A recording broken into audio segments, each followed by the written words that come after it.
Informativas, notícias e análise moram aqui. A esta altura temos o habitual espaço de análise. Vamos olhar para alguns temas que dominaram a semana com o nosso convidado praticamente residente, António Frangulos. Muito boa noite, bem-vindo aqui ao nosso espaço.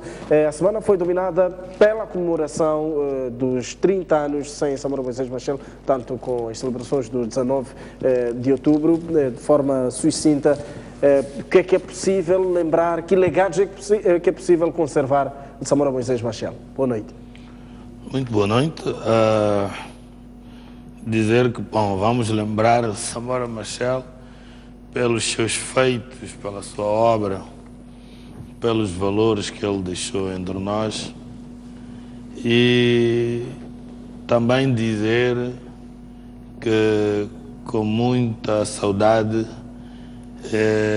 nós, sobretudo os que o viram, mesmo aqueles que não o viram, digamos que pessoalmente, têm visto pelas reportagens do Cuxacanema, sei lá. O que nós concluímos é que, infelizmente,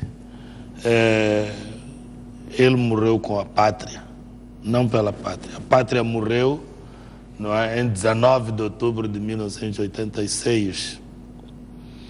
E hoje, envolvidos 30 anos, já não ouvimos nenhum dirigente da Frelimo, dirigente algum, a gritar abaixo, por exemplo, a corrupção, abaixo o roubo, abaixo o tribalismo, abaixo o regionalismo, abaixo o racismo, abaixo o capitalismo, viva a unidade, viva a Frelimo, que une e organiza o povo. A nossa pátria agora é exemplo da miséria, é exemplo da pobreza, é exemplo de guerra, é exemplo de crises econômicas, de assassinatos, de raptos, de crime organizado do Estado e não do Estado, dos esquadrões da morte do Estado e não do Estado. Quer dizer, em suma, nós não demos continuidade àqueles que são os valores sociais, os valores humanos que Samora ensinou. O amor ao povo. Nós vemos e ouvimos de entre muitas pessoas, por exemplo, a Mamã Graça, que foi até a sua companheira de vida, fala muito sobre estes aspectos. O amor ao povo, o amor às crianças, não é? O sorriso que lhe estava patente quando ele estivesse a falar com o povo, a ira que lhe ficava patente também quando em face de uma situação que ele entendesse que era contra o seu próprio povo. O amor que ele transbordava tanto dessas crianças que ele chamava de flores que nunca murcham. O amor pelos continuadores da revolução, como ele dizia. O amor aos jovens, que ele chamava a seiva da nação. Ele foi com isto tudo. Esta pátria que nós temos agora, por isso eu disse que a pátria morreu com ele, não é? Já não é a pátria de Mongane e Samora, a pátria que eles idealizaram, não é esta. A Frelimo que nós temos agora já não é a Frelimo de Mongane e Samora, a Frelimo guia do povo moçambicano. Esta Frelimo que nós temos hoje é uma Frelimo que tem medo do seu povo, não dialoga com o seu povo. A Frelimo de Chissano, Guebuza e Nhus discute os problemas às escondidas, sozinha. Tem medo de prestar contas perante o povo, a quem até o próprio Nhus, na sua tomada de posse, apelidou o povo do seu legítimo patrão. A Frelimo de hoje é de truques, passa a vida a fintar o povo. O povo desapareceu do discurso prático dos nossos políticos. Nós podemos ouvir nas entrelinhas, eu falo à vontade, mas há outros que falam as mesmas coisas, mas com o politicamente correto, com aquela diplomacia. Tu ouves o Oscar Monteiro a falar, tu ouves a Mamã Graça, ouves um Rosário Fernandes a falar, e outros, há de ver que eles continuam a falar do povo, do discurso dos políticos, mas não o discurso apenas verbal, o 31 de bocas, como de boca, como sou dizer, mas o discurso prático, o fazer, não só terminar nas palavras, o fazer. Nós já não vemos na nossa Frelimo, no nosso governo, nós já não vemos. Este governo, não obstante ser constituído até por alguns membros de respeito, mas vai gerindo a coisa pública na base da mentira, da podridão, da promiscuidade, do nepotismo, do clientelismo, do compadrio, do corporativismo partidário, da corrupção. Quase meio século de governação, é urgente reinventar-se a pátria. Eu não estou a dizer novas coisas. Já disse isto a Mamã Graça, já disse isto muitos outros que me antecederam.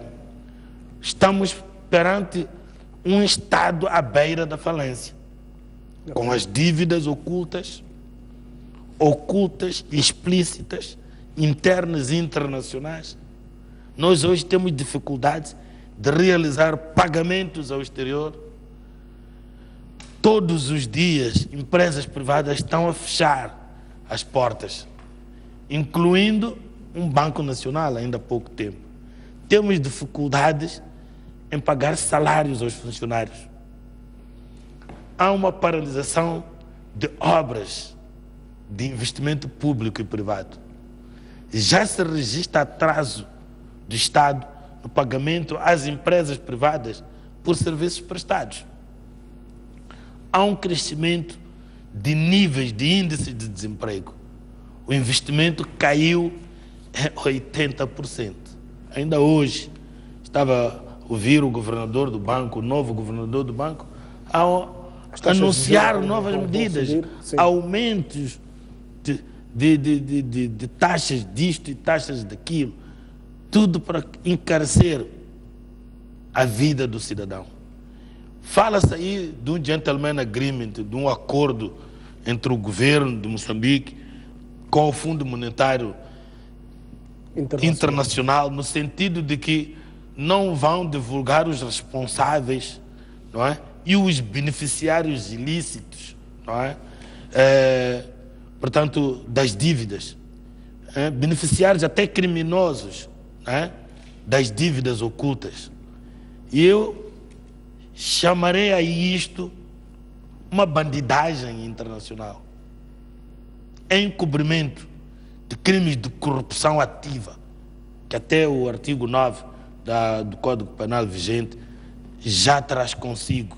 Portanto, estes crimes, estes atos típicos e ilícitos, não é? A existir o tal acordo, o povo tem que denunciar. Internacionalmente também, tal acordo.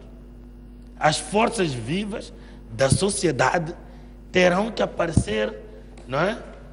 A denunciar isto, porque, primeiro, porque é contra os próprios princípios do Fundo Monetário Internacional.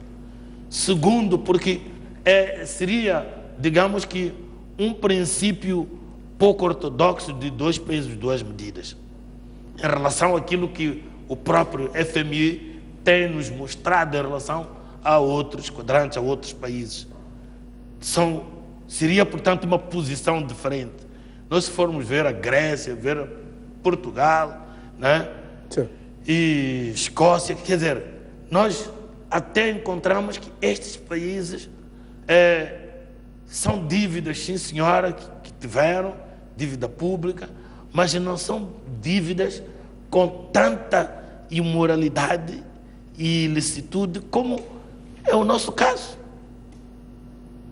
As nossas dívidas têm contornos, não é, criminosos, inconstitucionais, não podem ser encobertas por nenhuma instituição, tanto interna como internacional. Por conseguinte, dizer, não um pouco diferente do que o próprio Jacinto Veloso diz no seu livro Voo Rasante, sim, que predigita que, portanto, a revolução, ou se não, o próprio fim da Frelimo vai se dar por um agudizar de contradições internas, portanto, vai se dar uma implosão e não, portanto, uma explosão do estilo 11 de setembro, mas de dentro para fora.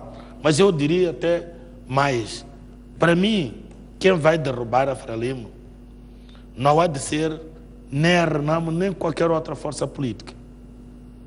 Quem vai derrubar a Frelimo há de ser o índice de insatisfação.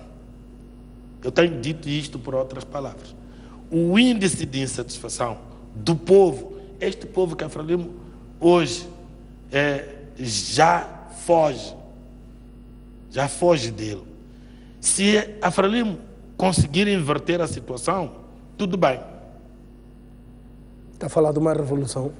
Sim, e por isso mesmo eu coloco no fim esta mesma lição, né, que todos do meu tempo passaram por ela. Quem põe o guiso é o gato. Mas que ela, para reinventar esta pátria, não é possível ser essa revolução. Porque nós encontramos indivíduos que estão muito enrolados, né, com situações que com situações que afundaram o próprio Estado e que não é fácil estas pessoas poderem mudar. E também não é fácil, para não dizer impossível mesmo, não é fácil estas pessoas fazerem um araquir, um suicídio, dizer não, desculpa, mas é isto, isto e aquilo. Nós conseguimos ver até agora os grandes problemas que existem, não é, nestas questões, é exatamente a corrupção. É por isso que eu digo que hoje não se ouve abaixo a corrupção, porque de todos os males que nós temos, a corrupção está em primeiro lugar. Tomou os corpos e almas dos nossos dirigentes hoje. Tá. E por isso mesmo é preciso uma revolução, é preciso uma coragem, aquilo que a Mamã Graça, acho que foi nas relações internacionais, quando dava uma palestra. É preciso coragem. Mas dito assim, parece uma coisa simples, né? Leviana. Mas não. Mas uma coragem do tamanho de um prédio de, sei lá, 50, 100 andares. Porque não é fácil. Quer dizer, costuma-se dizer que o poder corrompe, e quanto mais tempo se fica no poder, mais corrompido se fica. Nós estamos nesta situação. Tá, vamos virar a página. A semana foi também dominada por tão falada nomeação e tomada de posse da nova Ministra dos Recursos Minerais e Energia. Como é que olha para este episódio? Bom, o que eu tenho a dizer é simplesmente lamentar, não é? Porque não tenho nada, até posso dizer distraidamente, antes eu nem sequer conhecia o nome, né? Ou por onde passou, fala-se da Assembleia do BIM, Assembleia Geral do BIM, Mesa da Assembleia, e por aquelas associações todas, CTA, etc. Eu nunca tinha sequer me compenetrado ou me concentrado na pessoa de Letícia. E agora, como é normal, o indivíduo não pode vir assim de mãos a abanar, eu fui à busca. Em termos de formação, digamos que tem um perfil aceitável, okay, né? De jurista, tem um curso de comunicação social, eu até fiz aqui um pequeno apanhado, né? É mestrado em administração de empresas, né? Licenciado em Direito pelo ISPO, fez ciências de comunicação, para liderar, tem um curso de tecnologia dental, quer dizer, assim, uma cultura geral, solteira, tem 44 anos, passou pela mesa da Assembleia Geral do BIM. Portanto, nesse aspecto, eu não haveria de dizer que não tem perfil, não tem experiência. Bom, governar, não há uma escola onde se aprende a governar. Governar é uma arte e engenho, né? A pessoa tem que colocar a sua, digamos, a sua recriação, digamos, positiva. Ora, a parte que eu lamento é quando depois o indivíduo vai ver as suas relações com as pessoas, não é, do poder, mas as pessoas que são vistas pela parte negativa do conflito de interesses. Okay. É isto, e isto aqui mancha sobremaneira, não em parte, no todo, o discurso de tomada de posse do Presidente da República. Ele não tem como responder isto ao seu patrão, o povo. O povo. Eu vi, inclusivamente, um acérrimo defensor da Frelimo, que vou omitir apenas o nome, mas já deve estar a ver, contra, revoltado, porque não concordava. Esta promiscuidade, quando a gente fala de promiscuidade, é isto. Quando a gente fala de clientelismo, de corporativismo partidário, é isto.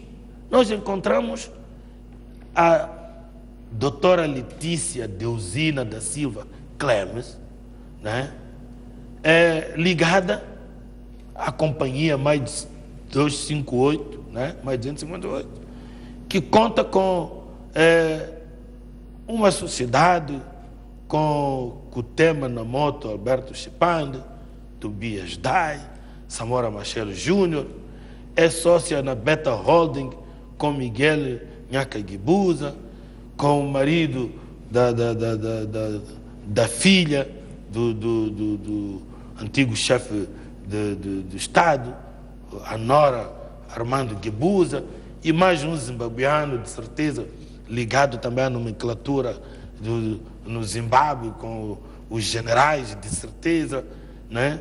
Ela funda o Mais 258, limitada, com Jesus e Rachando Gouveia, que também tem ações na Focus, na Tecmen Moçambique, na Arque Focus, que consta que participa a Martina Chissano, filha do antigo chefe de Estado. Quer dizer... Sim, mas estas ligações não contribuem para uma boa liderança no setor, principalmente?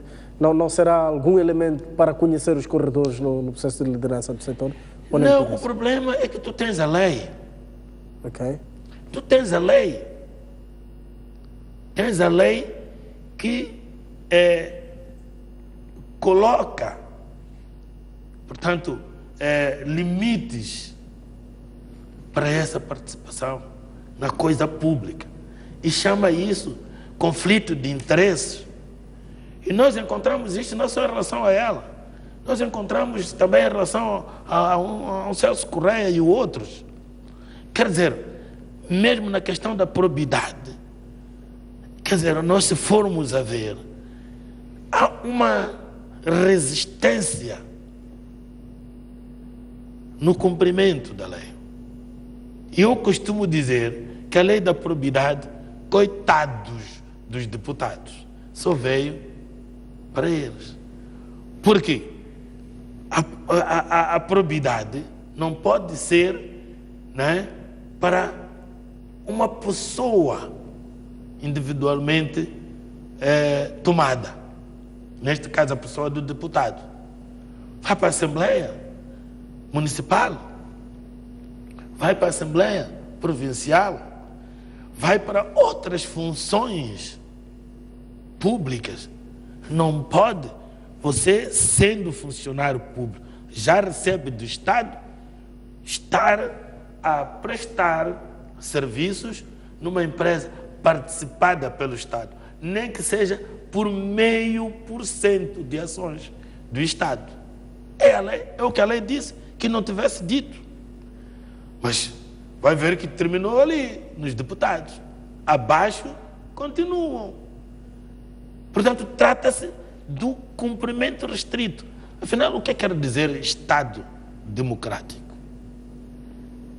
O Estado democrático é um Estado não só de justiça social, que não é possível alcançar essa justiça social sem cumprir também com os ditames da lei. Portanto, é preciso que se cumpra a lei. Existem muitos moçambicanos com estas competências e até não tenho dúvidas que existam com melhores competências, mas que não estão em conflito com a lei. Eu não sei se me faço entender. Sim, percebo. Isto quer dizer, é tão líquido como isto. O problema é que está exatamente de ter indicado alguém que está em conflito com a lei. Ponto final. Nos Estados Unidos tem uma lei que até é muito mais rigorosa. Quando você sai da função pública, como governante, por exemplo,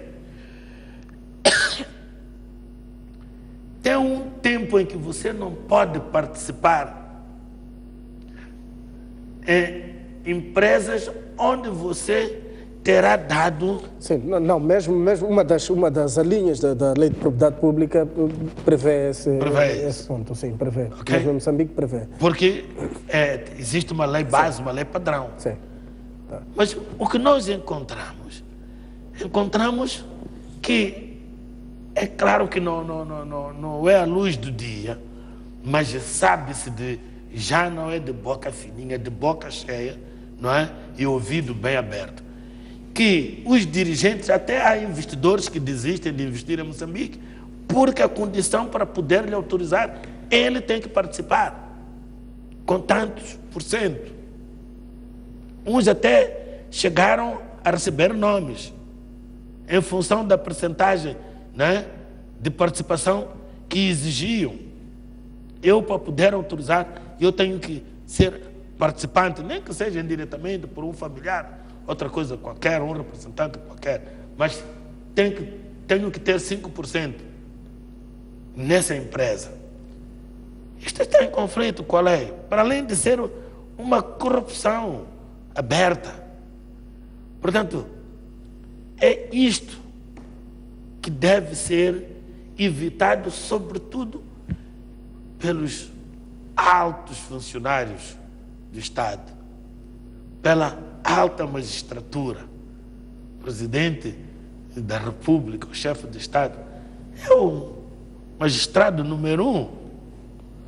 Portanto, se há alguém que, em primeiro lugar, é chamado a cumprir religiosamente, estritamente a lei, para poder ter integridade e moral para fazer cumprir, é exatamente o chefe de Estado, o número 1.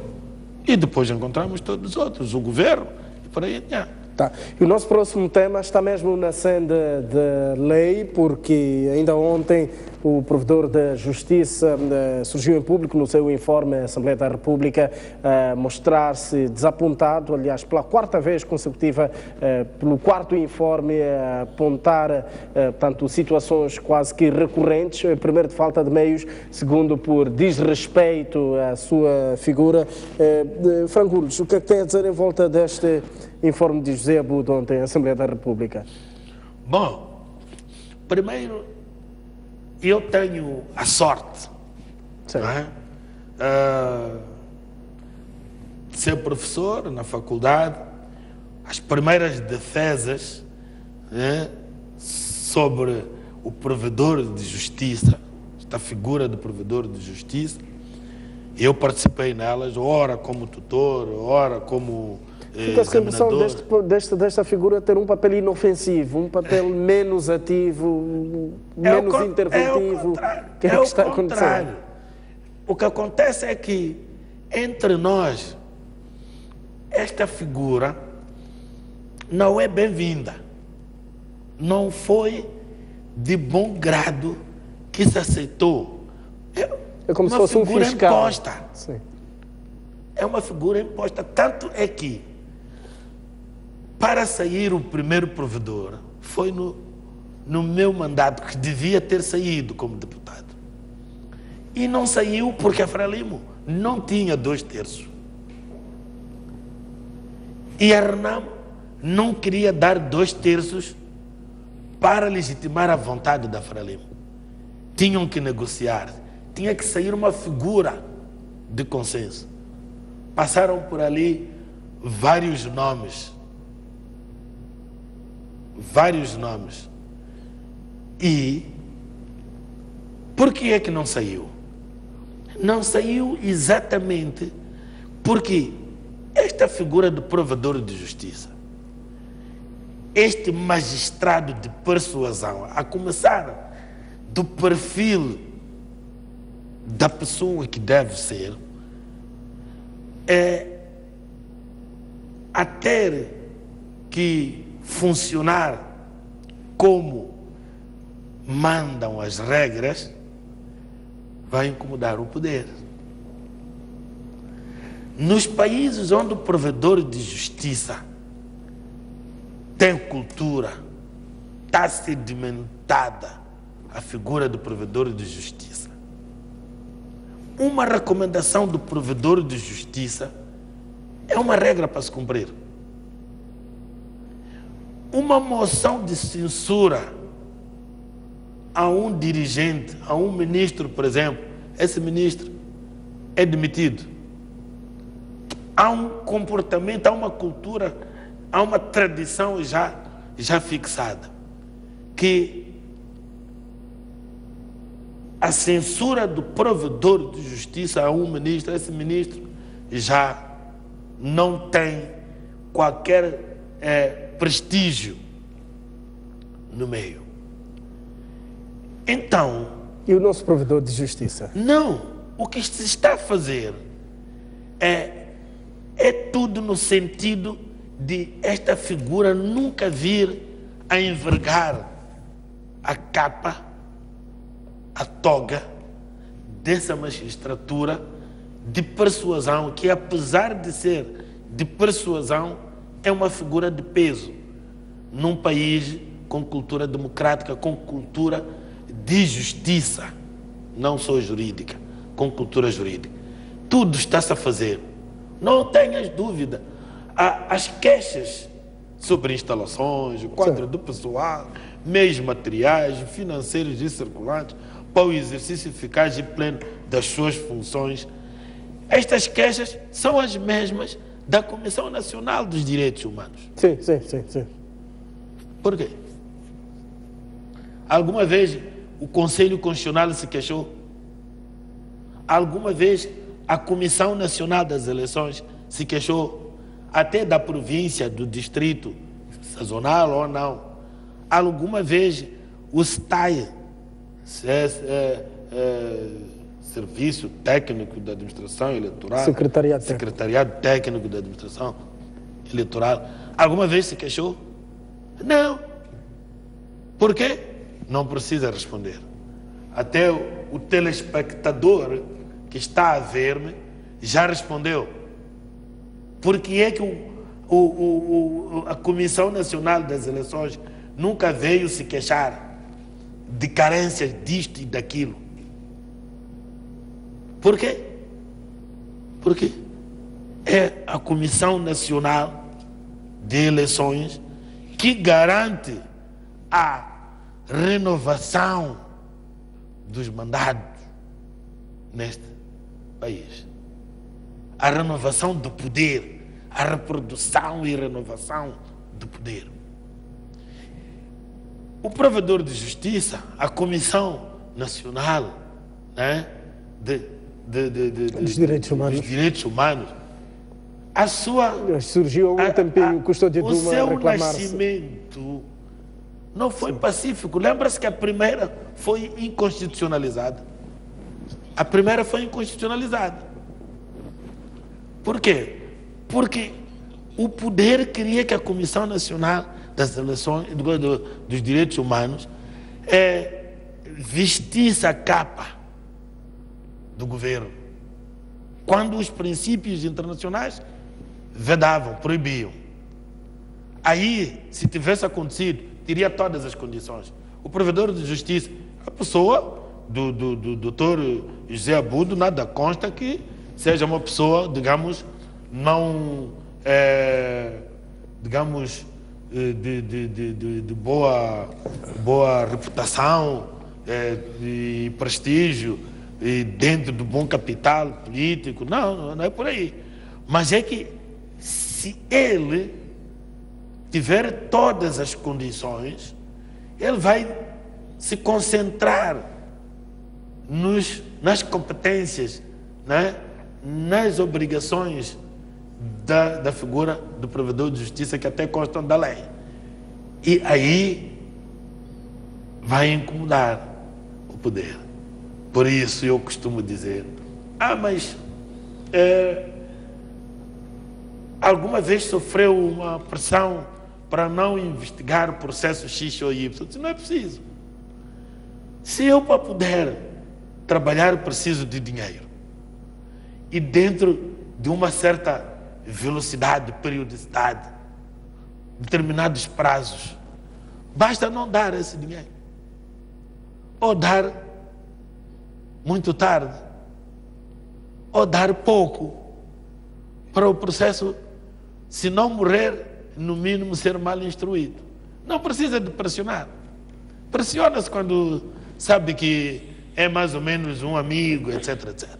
Tá. Mas para dizer que o governo considera estas instituições adversas a ele, mas que existem por imposição dos países que, de quando em vez, injetam dinheiro.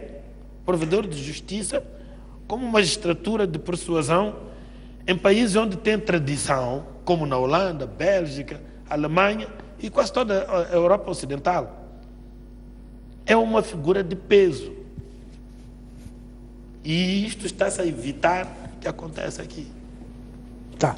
Vamos olhar para o próximo tema, o quarto e último tema da noite. Eu não sei se temos em reposição a matéria ligada ao afastamento de alguns membros da Polícia de Trânsito, tanto devido à extorsão.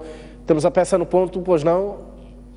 Vamos acompanhar em reposição esta matéria para seguir a análise. Ao todo, são 29 agentes, entre homens e mulheres, que serão desvinculados da Polícia de Trânsito a partir desta semana, sob acusação de agir contra o regulamento durante a fiscalização rodoviária. O grupo é acusado de aceitar ou cobrar dinheiro aos automobilistas ao invés de fazer cumprir o regulamento de fiscalização rodoviária que estabelece a sensibilização ou a aplicação de multas em caso de infrações. Esta quinta-feira, o comandante da PRM na capital convocou uma formatura para anunciar a medida e disse que a mesma visa disciplinar o comportamento dos agentes da corporação. Atos de corrupção, o Conselho Coordenador disse tolerância zero para os polícias, para os nossos membros da Polícia de Trânsito que desviam do sentido real da prevenção dos acidentes de viação e se concentram para a situação de extorsão na via pública. E na senda de purificação, temos já despachos em que no comando da cidade, aqui onde estamos a falar, 29 agentes da Polícia do Trânsito estão desvinculados por despacho do Comandante-Geral da Polícia da República de Moçambique. Os agentes expulsos do ramo da Polícia de Trânsito, cujos nomes não foram revelados, passam para o ramo da Polícia de Proteção e deverão ser processados disciplinar e criminalmente. Esses colegas desvinculados vão ser afetos às subunidades policiais na cidade de Maputo, por enquanto, vão nos postos policiais a trabalhar na área da Polícia da Proteção, mas sob o olhar atento, repito e sublinho, olhar atento dos inspetores da polícia, nesses locais onde estão à espera das decisões dos seus processos disciplinares e alguns colegas processos criminais. A medida deverá estender-se também ao nível de outras províncias com vista à purificação das fileiras, de modo a garantir a boa imagem da instituição. Com imagens de Bartolomeu Lang, Antônio Frades para ESTV. São várias nuances em volta deste processo, mas a questão que lhe coloco, António Frangules, mesmo para arrancarmos com este tema, fica-se com a sensação, olhando aqui para as declarações do comandante, de que a Polícia de Proteção é um cemitério dos corruptos vindos da Polícia de Trânsito. Será o local certo para castigar corruptos da Polícia de Trânsito? Aliás, é um tema de seu domínio, ele conhece muito bem os corredores da corporação. Esta decisão de despromover, ao invés de expulsar, não estou aqui a querer incentivar qualquer expulsão, mas ao se confirmar que é um grupo de polícias corruptos, por que esta despromoção? Bom, eu quero começar por dizer nota 0 ao comandante-geral, se foi o comandante-geral que deu despacho. Tudo isto vem de um conselho coordenador. De desvinculação de polícias acusados por atos de corrupção. Sim. Se for verdade o que eu ouvi, 29 vão desvinculados da Polícia de Trânsito para a Polícia de Proteção. Nota 0. Por quê? Porque se estão acusados de atos de corrupção, há regras. Atos de corrupção é crime. Para além de desviar o próprio comportamento da polícia, a inteligência da polícia. Portanto, para além de ser passível a ser verdade, nunca por presunções, nunca por presumir, ou porque traz um carro bonito, ou porque hoje vem com um carro, no outro dia vem com outro, porque está a construir. Isso pode revelar, não sinais. Sim. Mas o que ele disse não disse sinais. Por atos de corrupção, significa que, se de facto tem provas de que estes indivíduos praticaram atos de corrupção, crime. Aliás, já há processos a correr, tanto processo disciplinar crime, como processo crime. Para além do processo disciplinar. Tudo bem. Ora, se tem um processo crime, tem um processo disciplinar, existem medidas cautelares, medidas que inclusivamente hão de pressionar a própria direção da polícia, de modo a que não instrua os processos, investigue estes processos indefinidamente.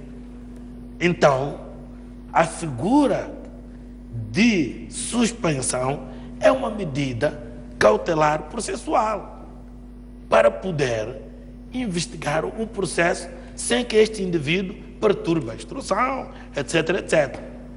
E depois portanto, suspende-se o exercício das suas funções para dar espaço às investigações. Porque, sabe, o que aqui eu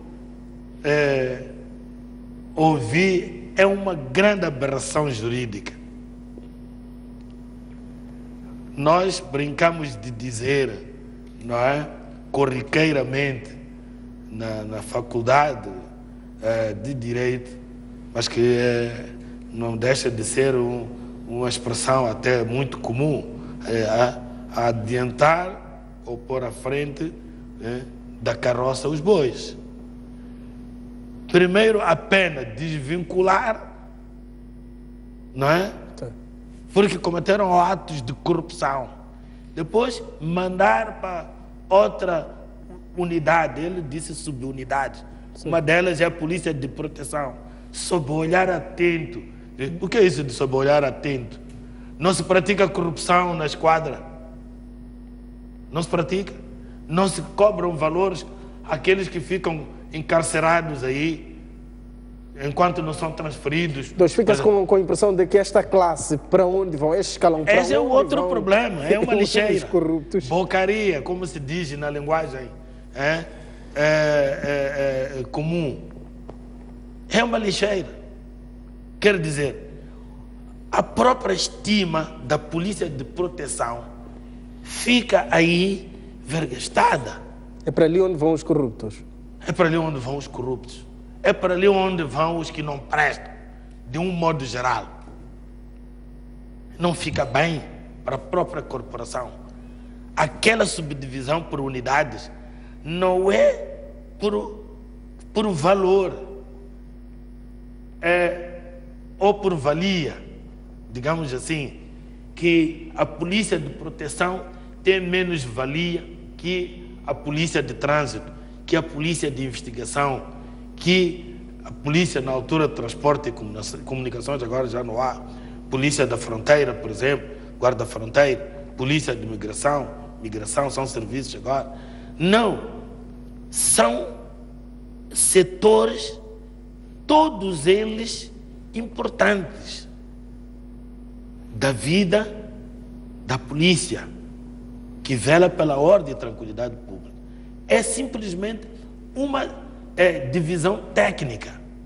Um caso destes não estaria a correr, sob o ponto de vista interno, nos corredores internos da corporação e não ser trazido a público, por exemplo?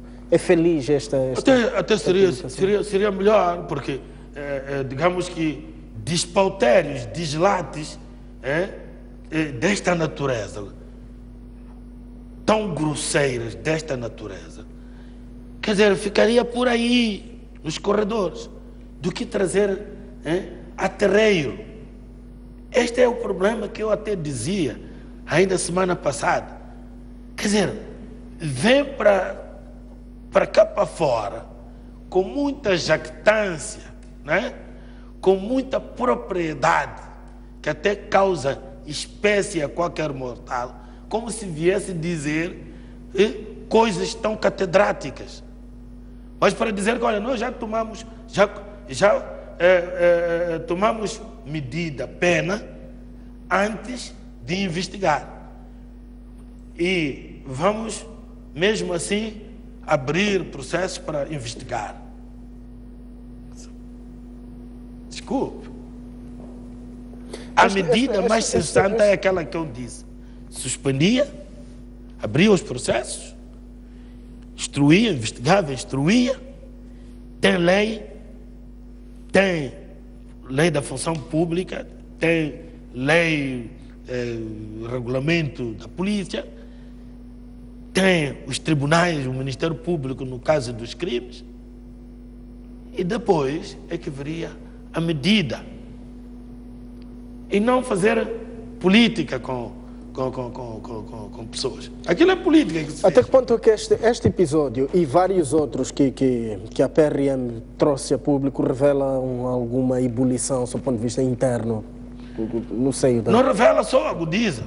Que a polícia, por sua vez, quer dizer, ao nível de cima, costuma-se dizer que na casa onde não há pão, todos se batem e ninguém tem razão.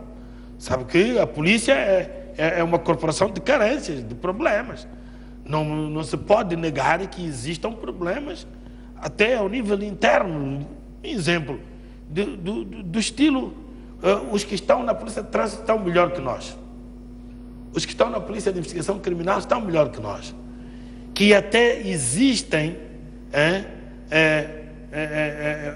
formas pouco ortodoxas de as pessoas poderem passar de um sítio para o outro. Não é? De um sítio para o outro. E o que estou a dizer, as pessoas percebem muito bem. E é por isso mesmo que lá para 1, 2 horas de madrugada, se for a ver, não é? Os polícias de proteção abandonam postos e também vão para a rua. Vão fazer o papel da polícia de trânsito. Porque existem vantagens lá. Eu conheço alguns casos em que eu parei, eu ainda me considero colega. Mas, colega, essa capa será a corporação mesmo que te deu? Compram capas pessoais, aparecerem até polícias de trânsito. E eu tenho avisado as estruturas próprias, olha, está a acontecer isto. Então, significa que problemas não faltam.